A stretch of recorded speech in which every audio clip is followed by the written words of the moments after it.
Isang malaking development ang lumabas para kay Anthony Davis matapos siyang i-clear para sa light contact activities, isang mahalagang hakbang sa kanyang unti-unting pagbabalik sa court habang papalapit ang pagtatapos ng season. Ang Washington Wizards star big man ay hindi pa nakakalaro mula noong Enero 8 dahil sa ligament damage sa kanyang kaliwang kamay, isang injury na nagdulot ng malaking kawalan sa kanilang front court. Sa kabila nito, patuloy ang kanyang rehab at ngayon ay nagpapakita na siya ng malinaw na progreso, bagay na nagbibigay ng pag-asa sa team at sa fans. Sa ngayon, hindi pa siya tuluyang tinatanggal ng Wizards sa posibilidad na makabalik ngayong season. Gayunpaman, 7 laro na lamang ang natitira sa regular season kaya't napakaliit na ng window para makabalik siya sa game action. Kailangan pa rin niyang maklear sa full contact drills at maibalik ang kanyang kondisyon bago payagang sumabak sa totoong laban. Malaki ang magiging epekto ng kanyang posibleng pagbabalik, lalo na sa depensa at rebounding ng Wizards, ngunit hindi rin maikakaila ang risk na maaaring maulit ang injury kung pagmamadaliin ang kanyang comeback.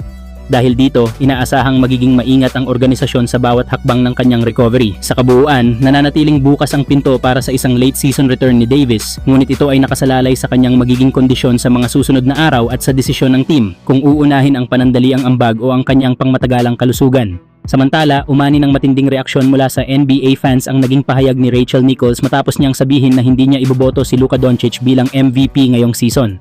Ayon sa kanya, kahit isa si Luka sa pinakadominanteng offensive player sa liga, hindi ito sapat para makuha ang top spot sa MVP voting dahil mahalaga rin ang ambag sa depensa.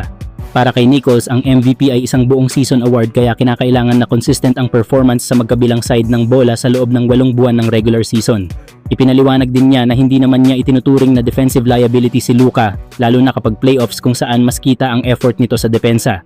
Gayunpaman, iginiit niya na iba ang usapan pagdating sa regular season kung saan mas mahalaga ang consistency sa depensa, isa sa mga dahilan kung bakit hindi niya ito pipiliin bilang number 1 sa MVP ballot kahit siguradong kasama pa rin ito sa kanyang listahan. Samantala, sa kasalukuyang MVP ladder, nangunguna si Victor Wembanyama, sinusundan ni Shai Gilgeous-Alexander habang nasa ikatlong pwesto si Nikola Jokic at pang-apat naman si Luka Doncic. Sa kabila ng mga kritisismo, nananatiling malakas ang kaso ni Luka sa MVP race, dahilan para mas lalong uminit ang diskusyon kung ano nga ba talaga ang tunay na basehan ng pagiging most valuable player sa NBA. Samantala, umingay ang usap-usapan sa NBA matapos iulat ni Dave McMenamin ng ESPN na may ilang team personnel ang naniniwalang posibleng lumipat si LeBron James sa Los Angeles Clippers kung sakaling ma-void ang kontrata ni Kawhi Leonard. Ang isyong ito ay konektado sa patuloy na investigasyon ng NBA sa aspiration endorsement deal ni Leonard na maaaring magresulta sa matinding parusa kung mapatunayang may paglabag. Ayon sa ulat, kapag nangyari ito, magkakaroon ng malaking salary cap space ang Clippers, isang oportunidad na maaaring magbigay daan para makuha si James sa mas mataas na alok kumpara sa Los Angeles Lakers. Bagamat wala pang kumpirmasyon, sapat na ang spekulasyon na ito para pag-usapan ng liga ang posibleng malaking pagbabago sa balanse ng kapangyarihan sa Western Conference. Kung tuluyang mangyari ang senaryong ito, hindi lang simpleng paglipat ang mangyayari. Isa itong posibleng game changer na kayang baliktarin ang takbo ng kompetisyon sa liga, lalo na sa pagitan ng dalawang koponan sa Los Angeles. Kayo mga idol, ano ang masasabi nyo? Maganda bang makita si LeBron sa Clippers maglalaro next season?